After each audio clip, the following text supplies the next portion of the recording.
안녕하세요. 네이버 지식인의 장사랑 조강 선생으로 활동하고 있는 백승환입니다. 제가 소화기내과 분야의 1위로 활동을 하다 보니까 많은 분들이 저에게 질문을 해주시는데요. 그 중에 간 이야기를 많이 하십니다. 간이 좋아지려면 어떻게 해야 돼요? 라고 질문하시는 거죠. 자, 간이 좋아지려면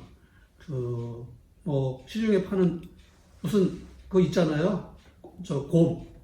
그거 먹으면 좋아질까요? 좋아지겠죠. 좋아지겠죠. 그런데 사실은 근본적인 문제가 있어요. 간은 소화기관 중에 들어갑니다. 간, 쓸개, 췌장, 위, 침, 소장, 이런 거는 전부 다 소화기관이라고 하는데요. 같은 계통에 있는 거죠. 그 통로에. 자, 간이 소화효소를 처음에 만든다라고 이렇게 얘기하시는 분들 계시는데, 사실은 소화효소를 직접 만든다기보다는 소화효소가 오면 그거를 잘 분배하는 기관이라고 보면 될 것 같습니다. 우리가 장 속에 살고 있는 유익균들이 만드는 효소가 몸속에 공급이 되면요, 간을 통해서 소화기관으로 공급되는 효소가 있어요. 이거를 세포외 효소라고 하고요.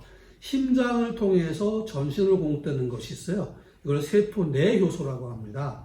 즉, 간은 뭐예요? 세포외 효소를 최초로 공급하는 기관인 거예요. 즉, 효소가 간에 충분히 공급이 되면 간의 통로가 잘 개척이 돼가지고요. 그 효소 공급이 잘 되게 되면서 노폐물을 잘 흘려보내게 되는 것이죠. 즉, 간이 건강해지려면요, 장 속에 살고 있는 유익균들이 만드는 세포 외 효소, 그 효소가 충분히 공급되어야 하는 것입니다. 간을 위한 건강식품이 따로 있는 것이 아니고요, 평소에 장 속에 살고 있는 유익균들이 열심히 일을 해서 만드는 효소가 간을 통해서 소화기관에 충분히 공급되게 하는 것이죠. 그러면 간도 좋아지고 소화도 잘 되는 거예요. 다른 말로 이야기하면 소화가 잘 되는 분들은 간이 좋은 거예요. 또 소화가 잘 되는 분들은 배변을 잘 하게 되죠. 배변을 잘하는 분들은 소화가 잘 되는 거고요. 소화가 잘 되는 분들은 간이 좋은 거. 간과 소화기관은 같은 하나의 통로에 있다. 이렇게 이해하시면 되는 것이죠. 자, 간이 좋아지려면 결과적으로 장 속에 살고 있는 유익균들이 열심히 일을 해야 하는 것이에요.